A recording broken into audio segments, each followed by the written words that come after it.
मित्र हो, नमस्कार. लोकशाहीमध्ये आपणा सर्वांचं मनपूर्वक स्वागत. मित्रांनो, आज आहे 14 ऑक्टोबर, धम्मचक्र प्रवर्तन दिन. आजच्या दिवशी डॉक्टर बाबासाहेब आंबेडकर यांनी आपल्या तमाम अनुयायांच्या समवेत या देशामध्ये बौद्ध धम्माची पुनर्प्रस्थापना केली, पुनरुज्जीवन केलं आणि या भारताला बुद्धाच्या शांती अहिंसेच्या संदेशाशी नव्यानं जोडण्याचं काम भारतरत्न डॉक्टर बाबासाहेब आंबेडकर यांनी आजच्या दिवशी केलं. 14 ऑक्टोबर 1956 दिवशी केलं आणि त्या दिवसाची स्मृती म्हणून आपण सर्वजण हा दिवस अत्यंत अभिमानानं, अत्यंत आनंदानं साजरा करतो आहोत. या निमित्तानं आपण डॉक्टर बाबासाहेब आंबेडकर, भगवान गौतम बुद्ध यांच्या स्मृती जागवतो आणि त्यांच्या संदेशांचं पालन करण्याच्या दिशेनं आपण काय करू शकू याचं एक चिंतन आपण या निमित्तानं करतो. तसाच प्रयत्न आजच्या दिवशी लोकशाहीमध्ये आम्ही करतो आहोत. तत्पूर्वी एक गोष्ट मला आपल्याला शेअर करायची आहे, ती अशी की डॉक्टर बाबासाहेब आंबेडकरांनी धम्म दीक्षा घेण्याच्यासाठी 14 ऑक्टोबर या दिवसाची, या तारखेची निवड केलेली होती. गंमत अशी होते की त्या दिवशी दसरा आलेला असेल तिथीनुसार, मात्र आपण मग तिथीनुसार दसऱ्यालाच धम्मचक्र प्रवर्तन दिन साजरा करायची सुरुवात केलेली आहे. मात्र बाबासाहेबांनी कुठेही विजयादशमीची निवड केलेली नव्हती धम्मचक्र प्रवर्तन दिनाच्या या धम्मदीक्षा घेण्याच्यासाठी. बाबासाहेबांनी 14 ऑक्टोबरची निवड केलेली होती. त्यामुळं आपण 14 ऑक्टोबरलाच हा दिवस, या दिवसाच्या स्मृती जागवण्याची गरज आहे. तिथीनुसार करण्याची आवश्यकता नाही असं माझं मत आहे. आपण दसऱ्याला करतो तो भाग वेगळा, पण परत त्याच्यामध्ये काय होतं की आपण काउंटर करण्याच्या अनुषंगानं किंवा मग त्याला अशोक विजयादशमीचं आपण स्वरूप देतो. मात्र अशोक विजयादशमी साजरी करूच आपण.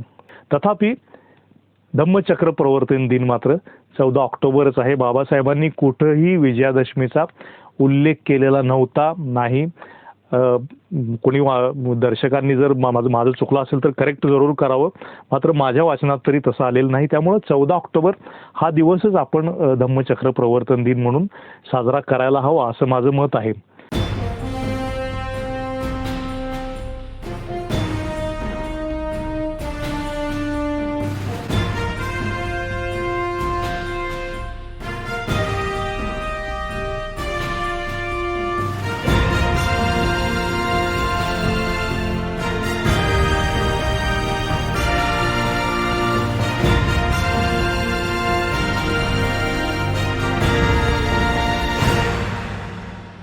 मित्रांनो, आजचे आपले वक्ते आणि आजचं आपलं व्याख्यान हे आपल्याला निश्चितपणानं एका वेगळ्या विषयाच्या चिंतनाच्या दिशेनं घेऊन जाईल अशी मला निश्चितपणानं खात्री आहे. संशोधनाच्या क्षेत्रामध्ये सुद्धा ऑलरेडी त्यामध्ये संशोधन झालेलं, मात्र आणखी संशोधन होत राहण्याची, खूप वेगळ्या दिशेनं संशोधन होत राहण्याची गरज आजचं व्याख्यान आणि व्याख्यात्या अधोरेखित निश्चितपणानं करतील अशी मला खात्री आहे. मित्र हो, आजचे आपले व्याख्याते आहेत ज्येष्ठ राजकीय विश्लेषक डॉक्टर प्रकाश पवार सर. डॉक्टर प्रकाश पवार सर हे शिवाजी विद्यापीठाच्या राज्यशास्त्र आदी विभागामध्ये प्राध्यापक आहेत आणि महाराष्ट्राचे समकालीन राजकारणाचे एक अतिशय सजग आणि चिंतनशील विश्लेषक म्हणून डॉक्टर पवार सरांकडे पाहिलं जातं. त्यांच्या मताचा आजच्या समकाळामध्ये अतिशय आदरानं त्यांचं या राजकीय विश्लेषणाच्या क्षेत्रामध्ये घेतलं जात आहे.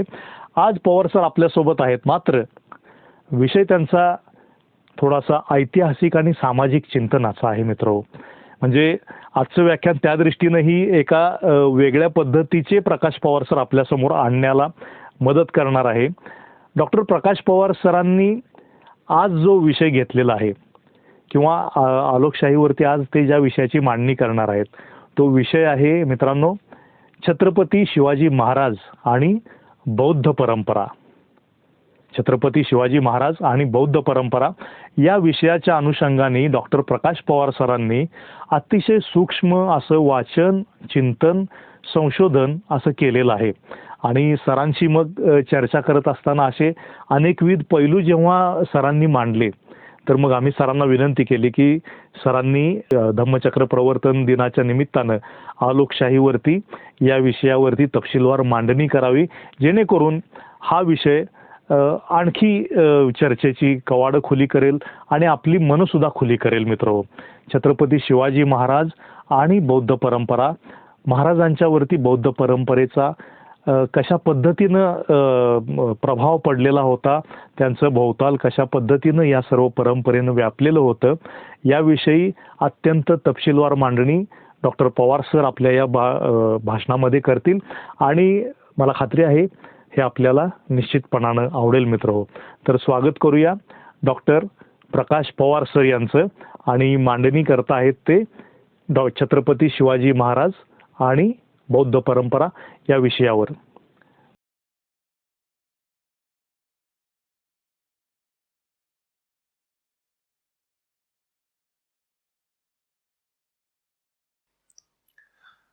छत्रपती शिवाजी महाराजांचा कालखंड 16व्या शतकातील 17व्या शतकातील मानला जातो. त्याच्या आधी गौतम बुद्धाचा कालखंड होऊन गेलेला आहे. गौतम बुद्धाच्या कालखंडाच्या काही अवशेष, स्तूप आणि इतर गोष्टी महाराष्ट्रामध्ये आज तागायत उपलब्ध आहेत. याच्यामुळे एखाद्या व्यक्तीला असा प्रश्न उपस्थित होऊ शकतो की छत्रपती शिवाजी महाराज आणि भगवान गौतम बुद्ध यांच्यामध्ये वैचारिक दृष्ट्या आणि एक काळ म्हणून कोणते संबंध आले असतील बरे. आणि साहजिकच या प्रश्नाचं उत्तर बऱ्यापैकी देण्याचा प्रयत्न अलीकडच्या कालखंडामध्ये होत चाललेला आहे. त्यापैकी एक मुद्दा समजून घ्यायचा म्हणून आपण गण समाजापासून सुरुवात करू शकतो. गण समाज हा गौतम बुद्धाच्या कालखंडामध्ये अस्तित्वात होता. गण याचा अर्थ संघ असा होतो आणि त्यापैकी शाक्य हा एक गण होता. हा जो गण होता तो खऱ्या अर्थाने कुणबी किंवा शेतकरी या शब्दाचा वाचक शब्द प्रयोग आहे. याच्यामुळे गौतम बुद्धाचं देखील आडनाव गौ वरून येताना दिसतं आणि त्याचा संबंध शेतीशी संबंधित आहे. या शब्दाचा मूळ अर्थ जर आपण नीट पाहत गेलो तर कणबी असा होतो. कण म्हणजे मातीचा कण आणि बी म्हणजे बियाणे. बियाणे आणि माती यांच्या एकत्रीकरणातून कुणबी हा शब्द प्रयोग पुढे विकसित झाला आणि या कुणबी शब्द प्रयोगाच्या उत्पत्तीवरून मीमांसा करणारे 3 मोठे विचारवंत महाराष्ट्रामध्ये तरी आपणाला पाहायला मिळतात. खरे तसं पाहायला गेलं तर याच्यापेक्षा जास्तही आपण नावे काढून मांडू शकतो, परंतु ज्याला आपण समाज प्रतिबद्ध विचारवंत किंवा ज्याला सर्जनशील विचारवंत म्हणता येईल अशांपैकी महात्मा फुलेंचं एक उदाहरण जर आपण घेतलं तर महात्मा फुलेंनी छत्रपती शिवाजी महाराजांना कुळवाडी भूषण म्हटलेलं आहे. म्हणजे याचा अर्थ कुणब्याचा राजा ही संकल्पना छत्रपती शिवाजी महाराजांना जेव्हा महात्मा फुले वापरतात तेव्हा महात्मा फुले अशी दिशा सूचित करतायत की छत्रपती शिवाजी महाराज आणि गण किंवा संघ समाजाचा संबंध होता आणि त्या दिशेने संशोधन करण्याचा एक रस्ता किंवा एक वाट महात्मा फुले यांनीच निर्माण केलेली आहे, असं याचं पहिलं उत्तर मिळतं. दुसरा मुद्दा म्हणजे की छत्रपती शिवाजी महाराजांचाच वारसा चालवणारे छत्रपती शाहू महाराज आपल्या घराण्याबद्दलची एक प्रथा सांगताना म्हणतात की घरामध्ये कोणीही जन्माला आल्यानंतर त्याला जन्मल्याबरोबर जे वैरण असते किंवा जी ज्वारी असते त्या ज्वारीच्या याच्यावरती झोपवलं जातं. याचा अर्थ शेतीची नाळ तुटली नाही पाहिजे हा मुद्दा ते सूचित करतात. याचाच अर्थ त्यांना असं म्हणायचं आहे की शेती म्हणजे कुणबी आणि एका अर्थाने तो जो शाक्य गण आहे त्याच्याशी ही दिशा सुचवणारे दुसरं उदाहरण मला असं वाटतं की छत्रपती शाहू महाराजांचं आहे. तिसरं उदाहरण आपण अगदी अलीकडच्या कालखंडातलं जर पाहायचं झालं तर ते हे सांगता येईल की अहा साळुंके यांनी गौतम बुद्धावरती पुस्तक लिहिलेलं आहे आणि त्या पुस्तकामध्ये त्यांचं वर्णन करताना त्यांनी शेतकरी म्हणूनच वर्णन केलेलं आहे. याच्यामुळं शेतकरी ही जर कॉन्सेप्ट घेतली आपण, तो एक संघ मानला तर अबोल पद्धतीने किंवा अप्रत्यक्ष पद्धतीने गौतम बुद्धाची परंपरा आणि छत्रपती शिवाजी महाराजांची परंपरा यांना एकत्रित जोडण्याचा प्रयत्न आधुनिक कालखंडामध्ये म्हणजे 19व्या शतकामध्ये महात्मा फुलेंनी केला. 19व्या आणि 20व्या शतकाच्या दोन्हीच्या संगमावरती शाहू महाराजांनी केला आणि अगदी अलीकडच्या कालखंडामध्ये म्हणजे 20वं शतक संपता संपता अहा साळुंकेंनी केलेला आहे. या 3 विचक्षण विचारवंतांचा दाखला आपण जर घेतला तर आपणाला असा एक निष्कर्ष काढता येतो की गण समाज आणि छत्रपती शिवाजी महाराज यांच्यामध्ये सांधेजोड करण्याची एक नवीन परंपरा आधुनिक महाराष्ट्रामध्ये निर्माण झालेली आहे आणि हाच एक पुरावा आपण छत्रपती शिवाजी महाराज आणि गौतम बुद्ध यांच्यातील देवाणघेवाणीबद्दलचा, वैचारिक एकोप्याबद्दलचा किंवा तो प्रवाह कंटिन्यू पुढे चालत राहिला याच्याबद्दलचा सांगू शकतो. आता दुसरा मुद्दा आपल्या पुढे निर्माण होतो तो असा की हा पुरावा आणखीन सकसपणे किंवा नीटनेटका कोणी सांगितला तर याच्याबद्दलची 2 उदाहरणं आपल्या नव्याने पुढे येतात. एक आहे ते म्हणजे राचिम ढेरे यांचं. राचिम ढेरे यांनी 1983 साली श्री विठ्ठल महासमन्वय नावाचं पुस्तक लिहिलं आणि त्या पुस्तकामध्ये एक प्रकरण पूर्णपणे विठ्ठल आणि गौतम बुद्धावरती आधारित त्यांनी लिहिलेलं आहे. त्या प्रकरणाचाही आधार आपण घेतला आणि दुसऱ्या बाजूला मुंबईमधल्या मराठा मंदिर संस्थेने छत्रपती शिवाजी महाराजांचं चरित्र लिहिण्यासाठी संसाधनांचं एकत्रीकरण केलेलं आहे. त्याच्यासाठीचा त्यांनी एक पहिला खंड छापलेला आहे. त्या पहिल्या खंडाच्या 9व्या प्रकरणामध्ये त्यांनी महाराष्ट्रातील लेण्यांबद्दलचा विचार मांडलेला आहे. आता हा लेण्यांबद्दलचा विचार मांडताना आणि राचिम ढेरे यांनी विचार मांडताना 2 मुद्दे उपस्थित झालेले आहेत.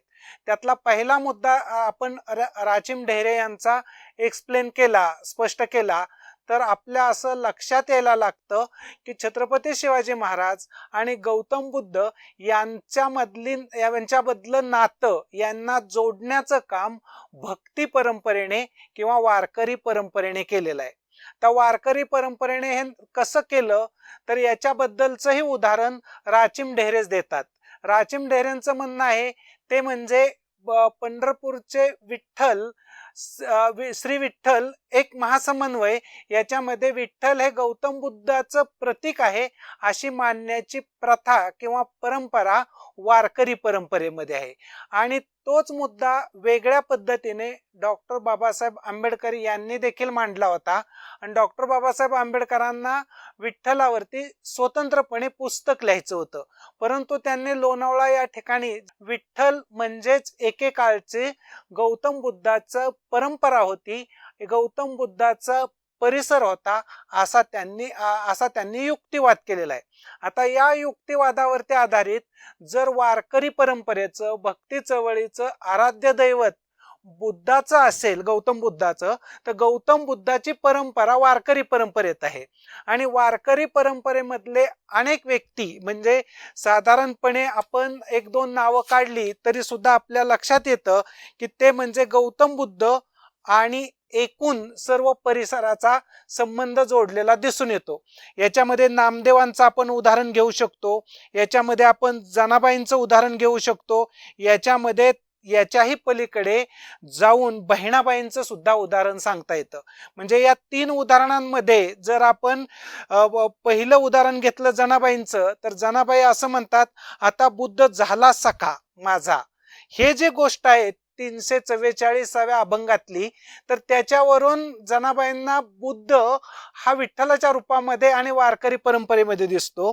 तसंच बहिणाबाई या तुकाराम महाराजांच्या शिष्या आणि बहिणाबाईंना पुस्तक वज्रसूची हे भेट दिलं. हे वज्रसूची नावाचं पुस्तक अश्वघोष यांचं आहे. अश्वघोष हे बुद्धिस्ट फिलॉसॉफर होते आणि ते त्यांनी अभंग रूपात म्हणा किंवा मराठीत भाषांतर केलं. हा सर्व तपशील सदानंद मोरे यांनी त्यांच्या तुकाराम दर्शन या पुस्तकामध्ये सविस्तरपणे मांडलेला आहे. म्हणजे याचा अर्थ असा होतो की सदानंद मोरे आणि राचिम ढेरे या दोघांच्याही पुस्तकातील माहितीच्या आधारे आपण असं म्हणू शकतो की भगवान गौतम बुद्धाचे विचार हे वारकरी परंपरेमध्ये अबोल पद्धतीने व्यक्त झाले आणि कधी कधी तर ते गौतम बुद्धाचं सरळ सरळ नाव घेऊनही व्यक्त झाले आणि त्यालाच राचिम ढेरे असं म्हणालेत की करुणेचं कुंड या भूमीवरती लवंडल्या गेलं आणि ते वारकरी परंपरेने आत्मसात केलं. आता याच वारकरी परंपरेबद्दल बोलताना किंवा भूमिका घेताना महाराष्ट्राचे ज्यांना सॉक्रेटिस म्हटलं जातं त्या न्यायमूर्ती महादेव गोविंद रानडे यांनी rise of the Maratha power हा ग्रंथ लिहिला आणि त्या rise of the Maratha power या ग्रंथामध्ये असं विवेचन केलेलं आहे की महाराष्ट्रामध्ये छत्रपती शिवाजी महाराजांचं राज्य स्थापन झालं, त्याच्या पाठीमागे तत्वज्ञान आहे आणि ते चिरस्थायी तत्वज्ञान आहे. ते जे तत्वज्ञान आहे ते तत्वज्ञान एका अर्थाने वारकरी परंपरेचं आहे असं त्यांनी सर्व पुस्तकामध्ये विवेचन केलेलं आहे. म्हणजे याचा अर्थ भगवान गौतम बुद्धांचे विचार वारकरी परंपरेत आले, वारकरी परंपरेचे विचार छत्रपती शिवाजी महाराजांमध्ये आले आणि छत्रपती शिवाजी महाराजांनी ती दृष्टी घेऊन हिंदवी स्वराज्याची वाटचाल केली, स्थापना केली, इमारत रचली आणि ती शेवटापर्यंत यशस्वी केली. याचा अर्थ असा होतो की वारकरी परंपरेच्या रस्त्याने गौतम बुद्धाचा विचार छत्रपती शिवाजी महाराजांच्या राज्यामध्ये, छत्रपती शिवाजी महाराजांच्या एकूण विचार प्रणालीमध्ये आणि कार्यकृतीमध्ये उतरलेला दिसतो. असा निष्कर्ष काढण्यासाठी आपणाला भरपूर जागा, पेस, अवधी उपलब्ध होताना दिसतो. याच्याबद्दल मतभिन्नता होऊ शकतात, परंतु उपलब्ध पुस्तकांचा एकमेकांशी संबंध हा जर जोडला तर त्यातून हा एक मुद्दा पुढे येतो. आता याच्यानंतर दुसरा एक मुद्दा पुढे येतो, तो म्हणजे जसं वारकरी परंपरेबद्दल आणि गौतम बुद्धांच्या बद्दल आहे तसाच एक मुद्दा इथल्या लेण्यांच्या आधी किल्ल्यांबद्दलचा सुद्धा चित्तवेधक आहे. तो देखील आपण समजून घेतला पाहिजे. ज्याला आपण स्वराज्याची राजधानी रायगड म्हणतो त्या रायगडची एकूण 15 नावे आहेत. युरोपियन पद्धतीचं जिब्राल्टर असं देखील नाव रायगडला आहे, रायरी हे नाव आहे, नंदादीप हे नाव आहे. परंतु विशेष म्हणजे सम्राट अशोक यांनी वापरलेलं जम्बूद्वीप हे नाव देखील रायगडचं असलेलं दिसतं. म्हणजे रायगडची एक ओळख जर सम्राट अशोक यांच्याशी संबंधित आहे तर ती आपोआपच गौतम बुद्धाशी सुद्धा संबंधित असल्याचे दिसतं. म्हणजे गौतम बुद्ध, सम्राट अशोक आणि छत्रपती शिवाजी महाराज हे यांना जोडणारा दुवा रायगड आणि त्या रायगडची एक अस्मिता जम्बूद्वीप. म्हणजे याचा अर्थ असा होतो की महाराष्ट्रामध्ये जी स्वराज्याची राजधानी होती तिचीही एक ओळख गौतम बुद्ध यांच्याशी संबंधित होती असा निष्कर्ष काढायला इथे आपणाला एक जागा उपलब्ध होते. विशेष म्हणजे याबद्दलचे काही पुरावे जैन फिलॉसॉफीमध्ये सुद्धा मिळतात. म्हणजे उदाहरणार्थ वाराणसीकडून काही पुस्तकं पब्लिश झालेली आहेत. त्या पुस्तकांमध्ये पुस्तकांची टायटल किंवा पुस्तकांचीच नावं जैन फिलॉसॉफीने जम्बूद्वीप या पद्धतीने ठेवलेले आहेत. म्हणजे याचा अर्थ असा होतो की अशोक आणि अशोकाचे आजोबा चंद्रगुप्त मौर्य यांनी जो जैन धर्म आणि पुढे यांनी बौद्ध धर्म स्वीकारला होता, या दोघांचा महासमन्वय झाला आणि तो महासमन्वय एका अर्थाने छत्रपती शिवाजी महाराजांमध्ये सुद्धा व्यक्त होताना दिसतो. आणि तोच मुद्दा जसं मी सांगितलं की विठ्ठल एक महासमन्वय पुस्तकामध्ये गौतम बुद्ध आणि विठ्ठलावरती एक प्रकरण लिहिलेलं आहे. तसंच जैन फिलॉसॉफी आणि विठ्ठलावरती एक प्रकरण आहे.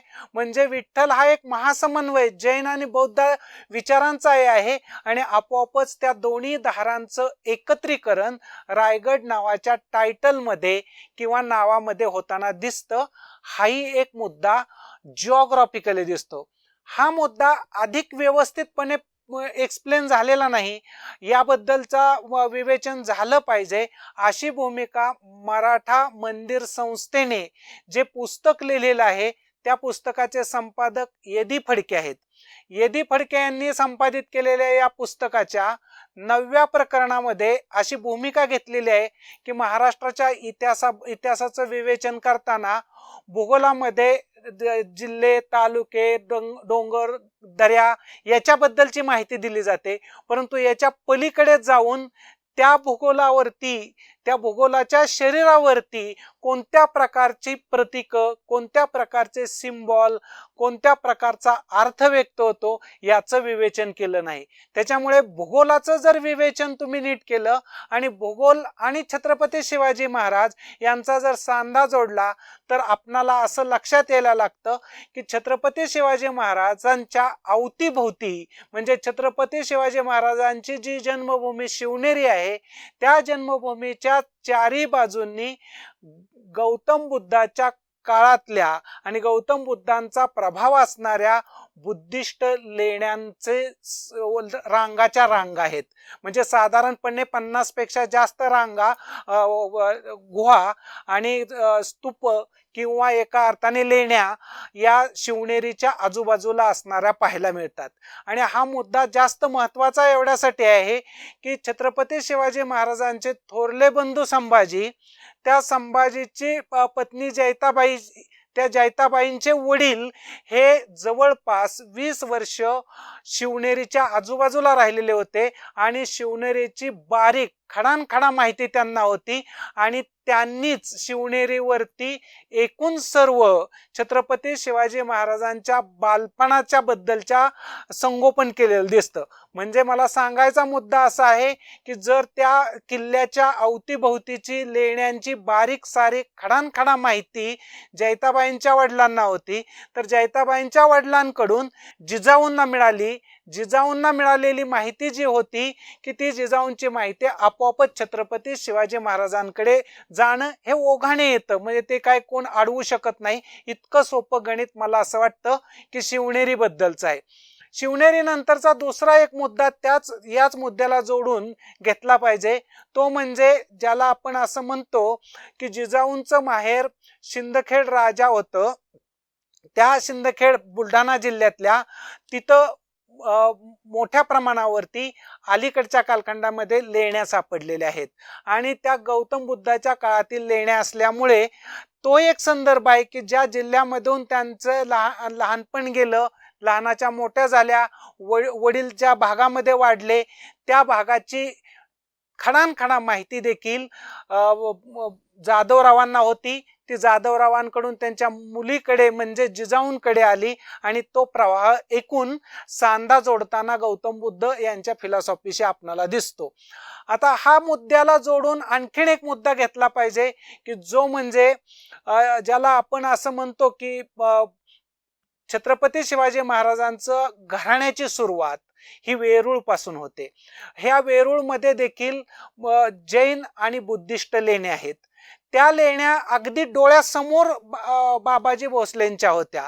त्या लेण्या डोळ्यासमोर मालोजी राजे भोसले यांच्या होत्या. त्या लेण्या दीपाबाईंच्या डोळ्यासमोर होत्या म्हणजे शिवाजी महाराजांच्या आजीच्या डोळ्यासमोर लेण्या होत्या आणि तिथं बऱ्याच दिवस जिजाऊंचं देखील वास्तव्य होतं. म्हणजे याचा अर्थ त्यांच्या दृष्टिक्षेपात गौतम बुद्धाच्या लेण्या आणि लेण्यांची प्रतीकं त्यांचा अर्थ होता. अशा वेळी कुठलीही व्यक्तीला जिज्ञासा म्हणून देखील त्या लेण्यांबद्दलची माहिती विचारली जाऊ शकते आणि एकमेकाशी सांधा जोडला जाऊ शकतो. यानंतर पुढचा मुद्दा आहे की ज्या जिजाऊ वेरूळच्या नंतर प्रवास करत करत ज्या भीमेच्या खोऱ्यामध्ये फिरल्या, त्या भीमेच्या खोऱ्यामध्ये त्यांना पाटीलकीची गावं होती.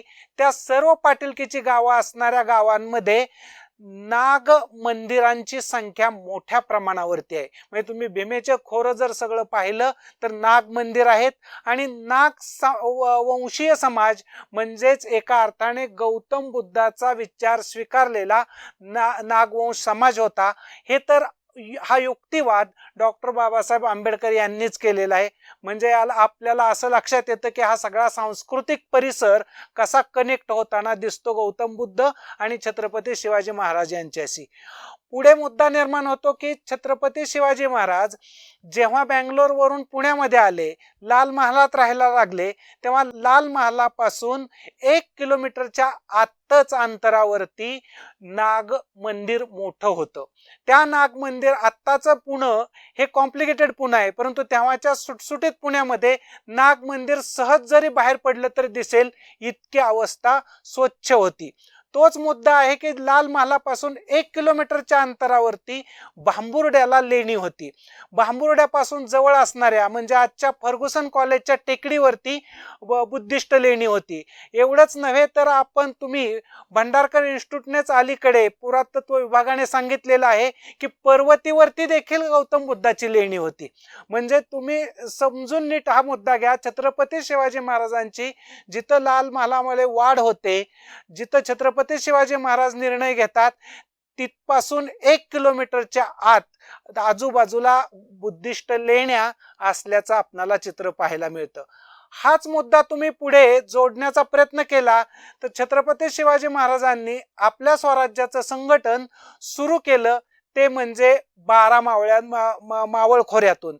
ही जी 12 मावळ खोरी होती त्या प्रत्येक मावळ खोऱ्यामध्ये कोणती ना कोणती लेणी तुम्हाला दिसते, तूप तुम्हाला दिसतो, गुहा दिसतात आणि ही सगळी डोंगरांवरची प्रतीक एका अर्थाने छत्रपती शिवाजी महाराजांनी त्या खोरी पाहिली, त्या खोऱ्यामध्ये प्रवास केला तेव्हा त्यांच्या डोळ्यासमोर येणं सहज शक्य आहे. तोच मुद्दा आहे तो म्हणजे साधारणपणे तुकाराम महाराजांची कीर्तन ऐकण्यासाठी, तुकाराम महाराजांचा विचार ऐकण्यासाठी जिजाऊ शिवाजी महाराजांना घेऊन जात होत्या. त्या परिसरामध्येच भंडारा डोंगर आहे, त्या परिसरामध्येच थेरगाव आहे. आजचं जे थेरगाव आहे तेच थेरगाव हे गौतम बुद्धाच्या फिलॉसॉफीवरून पडलेलं त्याचं नाव आहे. आणि तो मुद्दा जर तुम्ही लागू केला तर एकूण कारले भाजे अशा सगळ्या लेण्यांचा मार्ग जर एकत्रित करायचं ठरवलं तर संपूर्ण मावळ खोऱ्यातील बुद्धिस्ट लेण्या यांचा संबंध छत्रपती शिवाजी महाराजांचा स्वतःच आलेला होता आणि तो संबंध पूर्णपणे त्यांच्या तरुण वयात आलेला होता. असंही नाही की त्यांना फार उशिरा त्यांचा संपर्क आला. हा संपर्क अत्यंत तरुण वयामध्ये आणि ते बँगलोरवरून आल्या देखील आलाय. जन्म झाल्यानंतर तर तो शिवनेरीवरती आलेला आहे. हा मुद्दा मला कनेक्ट करणं महत्वाचं एका अर्थाने वाटतं. आता मुद्दा पुढचा काय निर्माण होतो? पुढचा मुद्दा असा आहे की जेव्हा स्वराज्याची स्थापना झाली, हिंदवी स्वराज्य म्हणून स्थापना झाली, त्या स्वराज्याच्या संपूर्ण प्रक्रियांना सुरुवात झाली, तेव्हा स्वराज्याचं पहिलं युद्ध जे झालं ते शिवाजी इंगळे यांनी शिरवळला युद्ध केलं. शिरवळचं युद्ध जिंकलं, परंतु जिथं युद्ध झालं तिथपासून जवळच शिरवळची बुद्धिस्ट लेणी होती. त्याच्यानंतर त्याला जोडून दुसरं युद्ध झालं, ते म्हणजे बेलसरचं युद्ध झालं. आणि बेलसरच्या युद्धामध्ये बाजी पासलकर आणि शिवाजी इंगळे यांचं बलिदान झालं, त्या ठिकाणी बलिदान गेलं.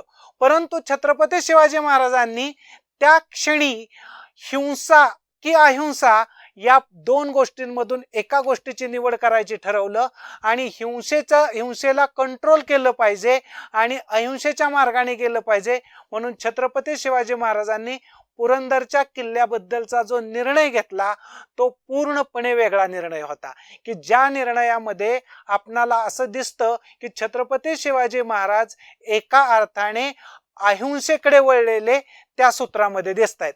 हा मुद्दा महाराष्ट्रातील एक तत्वज्ञ व्यक्ती म्हणजे उदाहरणार्थ कोण तर ज्यांचा संस्कृतचा प्रचंड अभ्यास आहे असे राजाराम शास्त्री भागवत यांनी पूर्णपणे हेरला होता. आणि त्यांनी छत्रपती शिवाजी महाराजांच्या चरित्राचं विवेचन करताना हा मुद्दा चंद्रराव तावरेंच्या बद्दल विवेचन करताना मांडलेला आहे.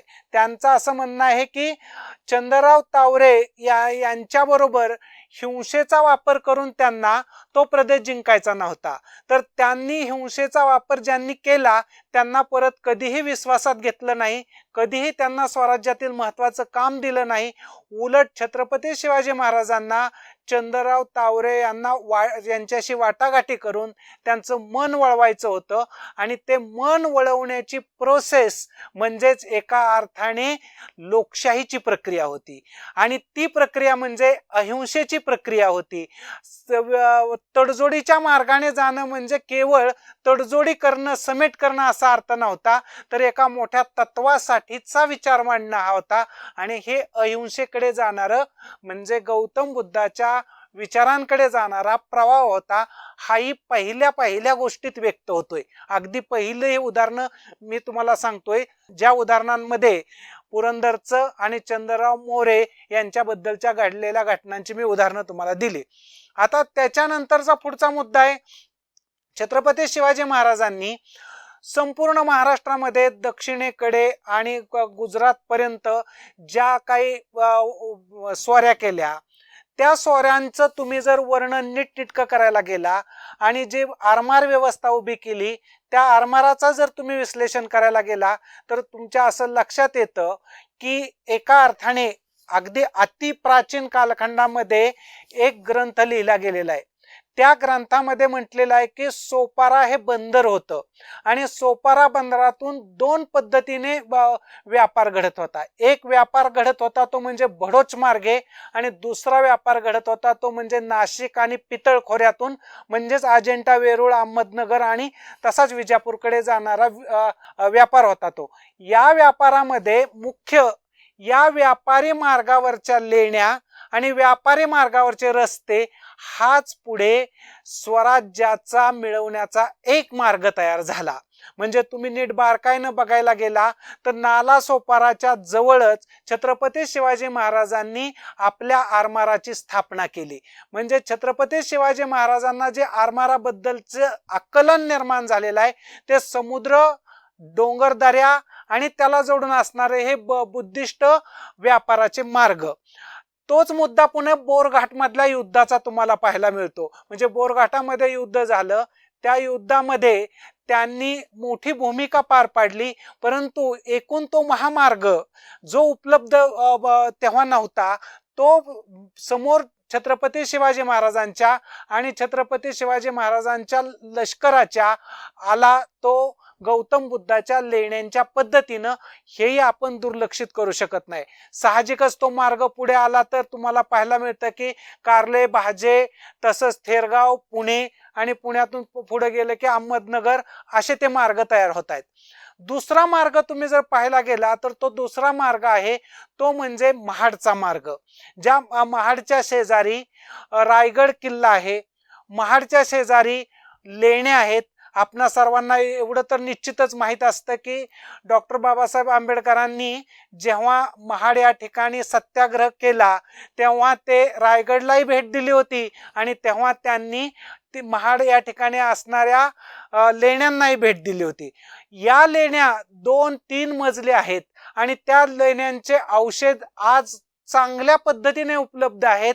हे जर आज चांगल्या पद्धतीने उपलब्ध आहेत तर छत्रपती शिवाजी महाराजांच्या काळात याच्यापेक्षा चांगल्या पद्धतीने उपलब्ध आहेत असा त्याचा अर्थ होतो. आता दुसरा मुद्दा इथं काय निर्माण होतो, शत्रूंपासून किंवा परकीय राजवटींपासून स्वराज्य वाचवायचं असेल तर तुम्ही असं म्हणता की तुम्हाला छत्रपती शिवाजी महाराजांना डोंगर माहित होते, दऱ्या माहित होत्या, कपारी माहित होत्या, गडकोट माहित होते. याचाच अर्थ असा होतो की छत्रपती शिवाजी महाराजांना या बुद्धिस्ट लेण्या सुद्धा माहित होत्या आणि त्यांच्याच रायगडाच्या जवळ असणाऱ्या या लेण्याची माहिती त्यांनी मिळवली नसेल असं कधी होऊ शकत नाही. म्हणजेच याचा अर्थ ही एक गोष्ट त्यांना पूर्णपणे माहित होती असं त्या मार्गावरचं लक्षात येतं. नंतरचा पुढचा मुद्दा आहे की जिथं अलिबाग आहे त्या अलिबागच्या शेजारी चौल नावाचं बंदर होतं. त्या चौल बंदराच्या जवळच छत्रपती शिवाजी महाराजांनी आपले बंदर विकसित करण्याचा प्रयत्न केला, परंतु जुनं हे बौद्धकालीन व्यापारी ठिकाण होतं आणि बौद्धांच्या मूर्ती त्या ठिकाणी सापडलेल्या आहेत. तसाच पुढचा मुद्दा आहे राजापूरचा. राजापूरच्या जवळच व्यापारी मार्ग होता, बुद्धिस्टांचा मार्ग होता, परंतु छत्रपती शिवाजी महाराजांनी सिंधुदुर्ग, विजयदुर्ग हे किल्ले बांधले आणि त्या एकूण त्या गोष्टीच्या बद्दलचे जवळचे होते. आता या दोन्ही पद्धतीने तुम्ही साधारणपणे वरती प्रवासाचे मार्ग शोधत आला तर एक मार्ग तुम्हाला कराडकडे निघताना दिसतो आणि कराडकडे तुम्ही निघाला तर तुमच्या असं लक्षात येतं की संपूर्ण पाटण तालुक्यामध्ये गौतम बुद्धाच्या काळातील लेण्यांचा तेव्हा नेटवर्किंग होतं आणि त्या चांगल्या अवस्थेत होत्या. आणि विशेष त्याचं महत्त्वाचं उदाहरण म्हणजे कराडच्या जवळ असणाऱ्या आगाशिव या ठिकाणी जवळपास 111 लेण्यांचा संग्रह असल्याचा दिसतो, म्हणजे 111 लेण्या आहेत असं आपण म्हणू शकतो. आता त्याच भागातले स्वराज्याचे एक सरसेनापती हंबीरराव मोहिते आहेत. हंबीरराव मोहितेंना आपल्या तळबीड पासून ते आगाशिव पर्यंतचं अंतर जर 10-20 किलोमीटरचं असेल तर या 10-20 किलोमीटर मध्ये काय आहे आणि काय नाही हे माहीत नसेल अशी कल्पना सुद्धा करता येत नाही. तोच मुद्दा आहे की तळबीड कडून आपण जर पाटणकडे निघालो तर त्याच रस्त्यावरती बरीच गावं आणि बऱ्याच लेण्या अशा दिसतात की त्या गौतम बुद्धाच्या कालखंडातील आहेत. म्हणजे स्वच्छपणे क्लिअर असं दिसायला लागतं की त्यांच्या कालखंडामधल्या या लेण्याचा प्रभाव छत्रपतींच्या बरोबर छत्रपती शिवाजी महाराजांनी जे अष्टप्रधान मंडळ नेमलं होतं त्यापैकी सरसेनापतींवरती तर निश्चितच होता. आणि हा मुद्दा आपणाला जास्त चांगला पटतो तो या अर्थाने की जयसिंगराव पवार यांनी तारा राणींवरती जे पुस्तक लिहिलेलं आहे त्या पुस्तकामध्ये हंबीरराव मोहितेंबद्दलचं विवेचन आलेलं आहे. हंबीरराव मोहिते यांनी अन्याय त्या गावातला तळबीड मधला दूर केला आणि न्याय दिला म्हणून त्या गावचे ते पाटील झाले. म्हणजे न्याय देणं ही परंपरा गौतम बुद्धाची परंपरा आहे आणि आपोआपच त्या परंपरेशी ते जोडले गेलेले दिसून येतात. तोच व्यापाराचा मार्ग पुढे आपण असा गृहीत धरला की गगनबावड्या मार्गे येतो, तर गगनबावड्या मार्गे म्हणजे उदाहरणार्थ कोल्हापूरला येणारे जेवढे व्यापाराचे मार्ग होते त्यापैकी जवळपास 100 मार्ग होते असं बोललं जातं. आता त्या 100 मार्गांची माहिती आपण घ्यायची घडीभर थांबवलं तरी देखील छत्रपती शिवाजी महाराजांचा वावर पन्हाळ्यावरती होता. त्या पन्हाळ्याच्या अवतीभोवती लेण्या आहेत, म्हणजे मसाईचं पठार आहे, येणेरेच्या लेण्या आहेत. या लेण्यांचा परिसर आणि छत्रपती शिवाजी महाराज जेव्हा वेढा पडला होता तेव्हा तिथून बाहेर सुटून गेले तेव्हा त्यांना सर्व भागातली बारीक सारीक खडानखडा माहिती होती, म्हणूनच ते शक्य झालं. याचा अर्थ असा होतो की छत्रपती शिवाजी महाराजांना या बुद्धिस्ट लेण्यांची सुद्धा माहिती आहे. असाच एक मुद्दा आहे की तो म्हणजे जसा रायगड किल्ला बांधला तसा बरखीला एक किल्ला बांधायचा छत्रपती शिवाजी महाराजांचा विचार होता, परंतु बरखीचं वरून पडणारं पाणी आणि बरखीची टेकडी ही प्रचंड मोठी होती. ही जर बारकाईनं माहिती अनेक दिवस उपलब्ध नव्हती आणि ती छत्रपती शिवाजी महाराजांना माहिती उपलब्ध होती तर महाराष्ट्राचा भूगोल अगदी बारकाईनं त्यांना माहित होता असा त्याचा अर्थ होतो. आता मुद्दा मला सांगायचा आहे या लेण्यांच्या नंतरचा.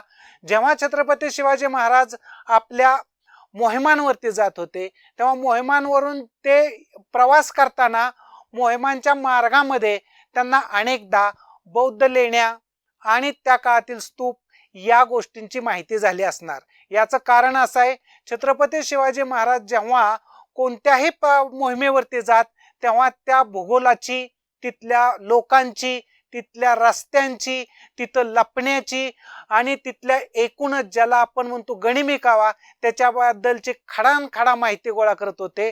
म्हणजे याचा उलटा अर्थ असा होतो की जेव्हा मधाचं पोळं तयार होतं तेव्हा ते गोळा करण्यासाठी अनेक माश्या बाहेर पडतात. तशी छत्रपती शिवाजी महाराजांची गुप्तहेर यंत्रणा पुढे माहिती गोळा करण्यासाठी जात होती. साहजिकच आपण यातलं एकच उदाहरण घेऊयात. छत्रपती शिवाजी महाराज जेव्हा मंगळवेढ्याकडून पन्हाळ्याकडे निघाले होते, म्हणजे जयसिंगांच्या बरोबर गेले, तेव्हा ते येताना कुठल्या मार्गे आले तर साधारणपणे ते मिरज मार्गे आलेत. मिरज मार्गे कोल्हापूर पन्हाळा असं त्यांनी ते केलं. परंतु लेखी नोंद अशी आहे की त्या काळामध्ये मिरजला गौतम बुद्धाचं मंदिर होतं आणि त्याच्याही पलीकडे जेव्हा आपण असं म्हणतो मिरजेपासून खूप जवळच्या अंतरावरती गौतम बुद्धाच्या काळातील लेण्या सापडलेल्या आहेत. म्हणजे जर लेण्यात शत्रू लपून बसले तर त्याची माहिती नाही असा आपण अर्थ लावायचा का, तर तसा आपल्याला काय अर्थ लावता येणार नाही. तर त्याच्याबद्दलची माहिती तिथं आधीच छत्रपती शिवाजी महाराजांचे गुप्तहेर यंत्रणा गेलेली असणं, त्यांनी त्याचं तिथं संरक्षित व्यवस्था उभी केलेली असणं, या सर्व गोष्टी दिसायला लागतात. तोच मुद्दा आपणाला वाईबद्दलचा दिसतो. वाईच्या शेजारी लेणी आहेत. त्या लेणीच्या शेजारी आपणाला माहित आहे की छत्रपती शिवाजी महाराजांनी त्यांच्या जीवनातला सर्वात मोठा धोका पत्करला. त्या लेणीबद्दलची माहिती छत्रपती शिवाजी महाराजांनी जर संकलित केली नसेल तर तिथं कोण कुठं लपून बसलंय याचा अंदाज नसता आला. म्हणजे याचा अर्थ त्याही लेणीबद्दल त्यांना माहिती आहे. नंतर आणखीन 1-2 लेण्यांबद्दलची अशीच माहिती आहे की जी आजही आपल्याला नीट माहित नसते. ती म्हणजे साताऱ्यापासून पूर्वेच्या बाजूला मोठ्या प्रमाणावरती लेण्यांचा एक मोठा समूह आहे. त्या लेण्यांचा देखील संपर्क त्यांच्याशी आलेला होता. म्हणजे एकूण मला सांगायचा मुद्दा जो आहे तो, छत्रपती शिवाजी महाराज महाराष्ट्राच्या भूगोलावरून, महाराष्ट्राच्या भौगोलिक प्रदेशावरून फक्त प्रवास करून गेले नाहीत, तर त्यांनी त्याचं बारकाईनं निरीक्षण केलं होतं. तो भूगोल आपल्याला कसा उपयुक्त आहे, तो आपल्या विरोधात जाऊ शकतो का, आणि जाऊ नये म्हणून कोणत्या प्रकारची बांधणी केली पाहिजे, हे जर बारकाईनं पाहिलं तर छत्रपती शिवाजी महाराजांना बुद्धकालीन लेण्यांनी एक प्रेरणा दिली. छत्रपती शिवाजी महाराजांना बुद्धकालीन लेण्यांनी एक प्रकारचा दृष्टी विकसित केली असाही मुद्दा पुढे येतो. आणि तो तर्कशास्त्राच्या आधारे तसा अर्थ काढण्यासाठी विपुल साधनं उपलब्ध आजही आहेत, परंतु तो काढायचा की नाही हा एक मुद्दा असतो. परंतु मराठा मंदिर या संस्थेने जे पुस्तक प्रकाशित केलेलं आहे त्यांच्या 9व्या प्रकरणावरून तर असं आपण म्हणू शकतो की त्यांनी हा संबंध जोडण्याचा प्रयत्न केला. आणि त्यांनी जो हा संबंध जोडलेला आहे तो प्रमाण मानून मला असं वाटतं की छत्रपती शिवाजी महाराजांचं चरित्र, एकूण हिंदवी स्वराज्यातील घडामोडी यांचं नव्याने विवेचन केलं गेलं पाहिजे. ते लेण्यांच्या अंगाने हा मुद्दा अधिक पुढे जातो. आपल्या अवतीभोवतीच्या गोष्टींचे काहीच परिणाम होत नाही असं मात्र आपल्याला काही म्हणता येणार नाही. आता मला मुद्दा तत्वज्ञानाच्या पातळीचा सांगायचा आहे. तत्वज्ञान म्हणजे गौतम बुद्ध हे तत्वज्ञानी होते आणि त्यांनी सर्वात प्रमाण आणि महत्वाचं तत्व कोणतं मांडलं तर करुणेचं तत्व मांडलं. त्यांनी दुसरं तत्व कोणतं मांडलं प्रमाणभूत, ते करुणेच्या जोडीला अहिंसेचं तत्व महत्वपूर्ण मांडलं. आणि त्यालाच आपण असं म्हणत असतो की अशोकाच्या कालखंडामध्ये अशोक दशरा असं नाव दिलं गेलेलं होतं. म्हणजे त्याच्यानंतर इतर नावं पडली तो वेगळा मुद्दा आहे. परंतु करुणेसाठीचा प्रयत्न छत्रपती शिवाजी महाराजांनी कसा केला आणि त्याच्या जोडीला आपण हे म्हणतोय की अहिंसेसाठीचा प्रयत्न कसा केला, यातला एक भाग मी तुम्हाला शिवाजी इंगळे यांच्या पद्धतीनं सांगितलेला आहे. परंतु त्याच्यापेक्षा महत्वाचा मुद्दा अहिंसेबद्दलचा जो आहे आणि करुणेबद्दलचा आहे तर तो नीतीमध्ये दिसतो. छत्रपती शिवाजी महाराजांची नीतीची संकल्पना आणि गौतम बुद्ध यांची धम्माची संकल्पना याच्यामध्ये बरंचसं साम्य आहे. हे साम्य जर आपल्याला समजून घ्यायचं असेल तर आपण 2 उदाहरणं फक्त पाहूयात. त्यापैकी पहिलं उदाहरण म्हणजे महिलांच्या बद्दल छत्रपती शिवाजी महाराजांचं धोरण नीतीवर आधारलेलं होतं. म्हणून त्यांच्या अगदी तरुण वयात सुद्धा त्यांनी महिलांवरती अन्याय करणाऱ्या पाटलांना शिक्षा केली होती, त्यांचा चौरंग केला होता असं नोंदी आहेत. आणि तोच मुद्दा पुढे आपण एकदम डिफरंट महाराष्ट्राच्या आजच्या बाहेरचं उदाहरण घ्यायचं झालं तर ते म्हणजे मल्लमांचं घेऊ शकतो. मल्लमा ह्या राणी होत्या. मल्लमांकडे 2000 महिलांचं लष्कर होतं आणि त्यांच्याबरोबर युद्ध छत्रपती शिवाजी महाराजांचं झालं होतं. या युद्धामध्ये महिलांवरती शस्त्र चालवायचं नाही, महिलांचा अवमान करायचा नाही, महिलांचा अपमान करायचा नाही. यामुळे हे युद्ध 27-28 दिवस बेलवडी आणि यादवड या परिसरामध्ये म्हणजे आजच्या कर्नाटक राज्यामध्ये झालं होतं. परंतु हे युद्ध इतक्या दिवस झालं याचं कारण त्यांनी महिलांवरती शस्त्र चालवलं नाही. आणि पुढचा मुद्दा आहे, जेव्हा या गोष्टीच्या वाटाघाटीला छत्रपती शिवाजी महाराज बसले तेव्हा छत्रपती शिवाजी महाराजांनी मल्लमांना आपली मातोश्री मानलं. म्हणजे या सूत्रामध्ये आपणाला नैतिकतेचा मुद्दा, नैतिकता म्हणजेच धम्म असं मानत असो तर छत्रपती शिवाजी महाराजांमध्ये वारकरी परंपरेतून आलेले एक नैतिकतेचा मुद्दा आणि महिलांच्या बद्दलचा एक नैतिकतेचा मुद्दा हा गौतम बुद्धांच्या फार जवळ घेऊन जातो. हे देखील फिलॉसॉफिकल पातळीवरचं नातं छत्रपती शिवाजी महाराज आणि गौतम बुद्ध यांच्यामधलं असल्याचं दिसतं. आता हाच मुद्दा आपण उलटा फिरवायचा ठरवला तर गौतम बुद्ध यांनी देखील महिलांच्या बद्दल खूपच उदारमतवादी धोरण स्वीकारलं होतं. जरी गौतम बुद्धांनी सुरुवातीला पुरुषांचा संघ स्थापन केला असला तरी त्यांनी नंतर महिलांचा संघ, भिक्खुणीचा संघ स्थापन केला. ऍक्च्युली ही जर कथा नीट आपण समजून घेतली तर त्या कथेप्रमाणे आपण गेलो तर छत्रपती शिवाजी महाराजांनी आपल्या पूर्ण आयुष्यामध्ये महिलांवरती विश्वास ठेवलेला दिसतो. नंबर 2, छत्रपती शिवाजी महाराजांनी महिलांना बुद्धिमान मानलेलं दिसतं आणि छत्रपती शिवाजी महाराज महिलांना बुद्धिमान मानत असल्यामुळे गौतम बुद्ध ज्या पद्धतीने महिलांना बुद्धिमान मानतात, ज्या पद्धतीने स्वातंत्र्य देतात, ते स्वातंत्र्य आपणाला प्रत्यक्ष छत्रपती शिवाजी महाराजांच्या काळात दिसतं. त्याचं उत्तम उदाहरण छत्रपती शिवाजी महाराज जेव्हा दिल्लीला गेले तेव्हा महाराष्ट्रामध्ये हिंदवी स्वराज्याचा कारभार जिजाऊंनी पाहिलेला होता आणि जिजाऊ या त्या मंडळाच्या अध्यक्ष होत्या. पुरुष अध्यक्ष असण्याच्या ऐवजी महिला अध्यक्ष होती. हे नीट समजून घेतलं पाहिजे. म्हणजे राज्यकारभार करण्याचं ज्ञान, राज्यकारभार करण्याचं कौशल्य महिलेकडे असतं. ही गोष्ट छत्रपती शिवाजी महाराज अधोरेखित करतात आणि ती गोष्ट गौतम बुद्धांच्या मध्ये देखील होती. त्यामुळे तत्वज्ञानाच्या पातळीवरती बुद्ध आणि छत्रपती शिवाजी महाराज एकत्र येताना दिसतात. हा मुद्दा आपण पुढे छत्रपती शिवाजी महाराजांनी सईबाईंसाठी एक शिक्का तयार केला होता. त्याच्यामध्ये सखी हा शब्द प्रयोग घातलेला होता.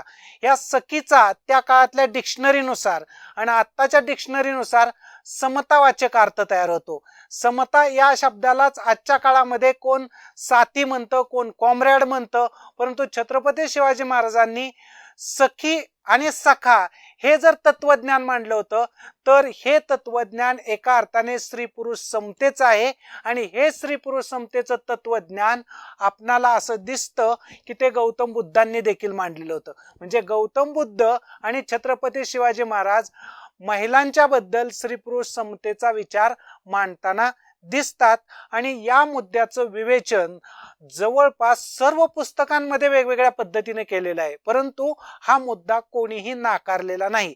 त्याच्या तपशिलाबद्दल मतभिन्नता होऊ शकते, परंतु त्यातला सखी हा शब्द प्रयोग कोणालाही नाकारता येणार नाही. आणि तो संभाजी महाराजांकडे राज्यकारभार आल्यानंतर म्हणजे संभाजी महाराज हिंदवी स्वराज्याचे राजा झाल्यानंतर तिथून पुढे जो कारभार पाहिला गेला त्या कारभारामध्ये सुद्धा सखी हा शब्दप्रयोग सातत्याने आलेला आहे. याच्यामुळे मूळ प्रश्न असा क्रिएट होतो की या सर्व फिलॉसॉफीमध्ये तत्वज्ञान म्हणून समता आणि स्वातंत्र्य, त्याच्या जोडीला बंधुभाव आणि बंधुभावाचं तत्व आपण नीट समजून घेतलं तर जवळपास सगळ्या आरमारामध्ये 60% आसपास मुस्लिम समूह होता. पायदळामध्ये मुस्लिम समूह होता.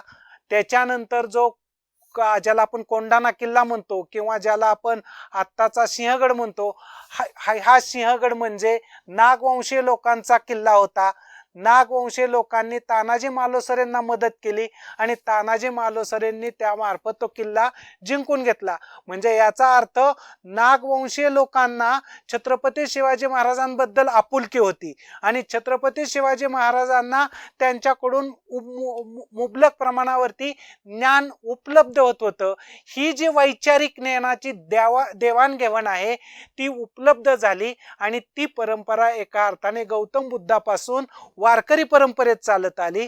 वारकरी परंपरेमुळे ते छत्रपती शिवाजी महाराजांपर्यंत त्यांच्या एकूण सर्व सैनिकांपर्यंत पोहोचली आणि विशेषतः ज्याला आजच्या काळामध्ये हेर खातं म्हणतात किंवा इंटेलिजन्स ब्युरो म्हणतात, हा छत्रपती शिवाजी महाराजांचा जो मोठा होता त्या सर्वांना तर बुद्धिस्ट लेण्यांबद्दलची खडानखडा बारकाईनं माहिती होती.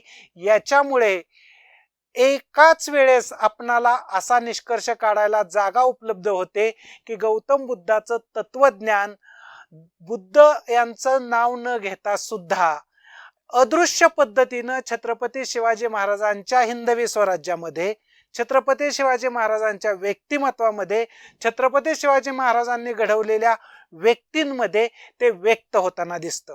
आता याच्या व्यतिरिक्त आंतरविसंगतीपूर्ण घटना अनेक घडलेल्या असतील, परंतु सगळ्या जगामध्ये अशा घटना घडत असतात. त्या घटनांना आपण प्रमाण मानत नाही. घटनांना या प्रमाण मानलं जातं की समाजाचं परिवर्तन करण्यासाठी, आमूलाग्र बदल करण्यासाठी, क्रांती घडवण्यासाठी कोणती मूल्य उपयुक्त आहेत.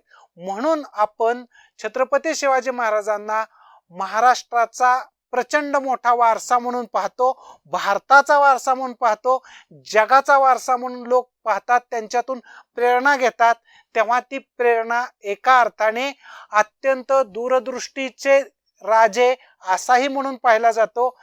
त्यातला एक अर्थ जो चालत आलेला होता तो भगवान गौतम बुद्धाकडून देखील चालत आलेला होता आणि तो आज देखील महाराष्ट्राच्या भूमीवरती सुस्पष्टपणे दिसतो.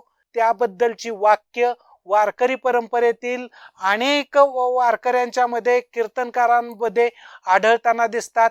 तशीच ती वाक्य एका अर्थाने बोली भाषेमध्ये, लोकवाङ्मयामध्ये सुद्धा दिसतात. म्हणून माझा एवढाच निष्कर्ष आहे की महाराष्ट्राचा आजचा भूगोल, छत्रपती शिवाजी महाराजांच्या काळातील भूगोल हा एका अर्थाने छत्रपती शिवाजी महाराजांचं जर प्रेरणास्थान होता तर त्या प्रेरणास्थानामध्ये गौतम बुद्धाच्या लेण्या, गौतम बुद्धांचा तत्वज्ञान, गौतम बुद्धांचे एकूण विचार प्रवाह जो वारकरी परंपरेकडून आला त्यालाही मध्यवर्ती जागा होती. आणि अशी ही मध्यवर्ती जागा व्यापलेलं व्यक्तिमत्व आपण गौतम बुद्धांच्या चौकटीमध्ये समजून घेण्याचा नव्याने एक प्रयत्न केला पाहिजे की ज्यातून आपणाला जास्तीत जास्त छत्रपती शिवाजी महाराजांना व्यापक करता येईल. आणि जितके छत्रपती शिवाजी महाराज व्यापक होतील तितक्या मोठ्या प्रमाणावरती महाराष्ट्राची, भारताची आणि जगाची शांततेकडे, अहिंसेकडे, सत्याकडे वाटचाल होऊ शकेल. धन्यवाद सर. मनापासून धन्यवाद.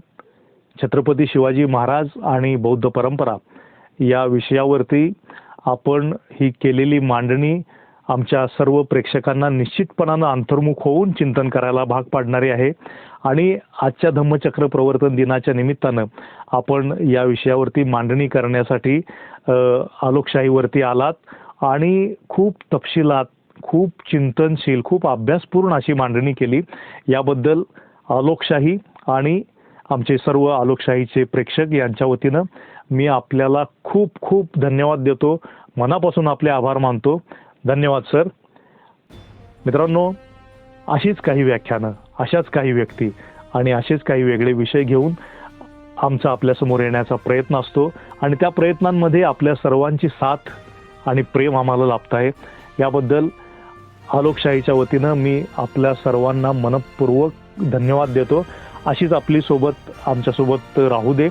आपल्याला जर हे व्याख्यान आणि आमचं चॅनल जर आवडलं असेल तर जरूर मित्रांनो सबस्क्राईब करा. या चॅनलवरचे कार्यक्रम पहा. आवडल्यास लाईक करा, शेअर करा आणि नोटिफिकेशनसाठी बेल आयकॉन दाबायला विसरू नका. धन्यवाद.